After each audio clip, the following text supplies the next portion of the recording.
1954, je faisais l'acquisition de Neobuxbaumia polylofa aux établissements Kuens.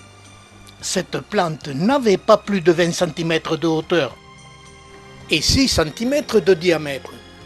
Nous la retrouvons 20 ans plus tard, elle a 20 cm de diamètre et a atteint le sommet de la serre à 5 mètres de hauteur. Très souvent, au sommet de celle-ci, il y règne pendant l'été une température dépassant les 50 degrés. Ce qui a pour conséquence de faire fleurir à profusion mon Neobuxbaumia polylofa. Cette floraison échelonnée a pratiquement lieu du mois de mai jusqu'au mois d'octobre. Les fleurs sont magnifiques par leur couleur, leur forme et leur grand nombre d'étamines.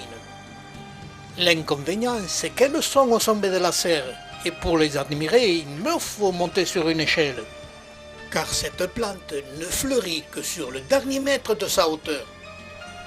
Avec ces températures très élevées, la floraison est très importante. Et je ne suis pas le seul à m'intéresser à ces fleurs. Plusieurs espèces de mouches sont sans cesse en train de butiner.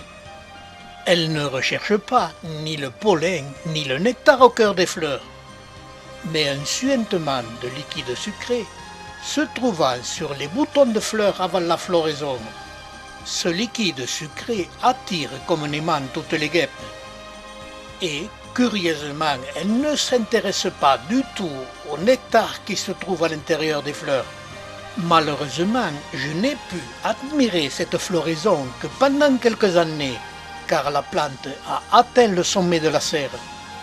Et il me faut la sectionner avant qu'elle ne casse les vitres. Ce qui m'a permis d'observer la particularité unique de cette espèce. La grosse majorité des cactacées de la tribu des céréées ont pour leur maintien vertical à l'intérieur de la plante une structure faite de bois, cylindrique, creux et ponctué d'alvéoles pour les espèces les plus grandes. Ce cylindre deviendra du bois de plus en plus épais. Il restera toujours creux.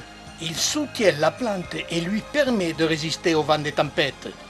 Ce qui est unique au monde pour le Neobuxbaumia polylofa, c'est sa structure de soutien. Cette espèce qui peut atteindre 10 mètres de hauteur pour résister au vent des tempêtes n'a pas créé un cylindre comme toutes les cactacées de la même tribu, mais une série de petits rondins de bois plein disposés en cercle à l'intérieur de la plante, partant de la base jusqu'au sommet, ce qui lui donne de la flexibilité et de la résistance au vent. Cette réalisation constructive est unique dans le monde végétal. C'est cette plante qui a inventé le béton armé. Tout autour des petits cylindres de bois de cette plante, ce n'est que des cellules gorgées de sucre qui sont incapables de se tenir verticalement et de résister au moindre vent.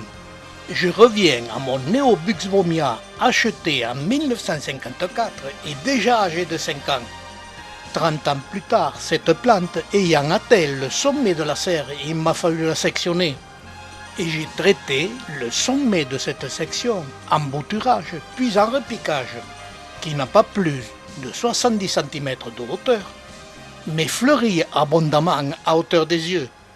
L'inconvénient pour cette espèce, c'est qu'elle pratique la fécondation croisée, et il faut 2 pieds qui ne soient pas du même clone pour pouvoir obtenir des fruits.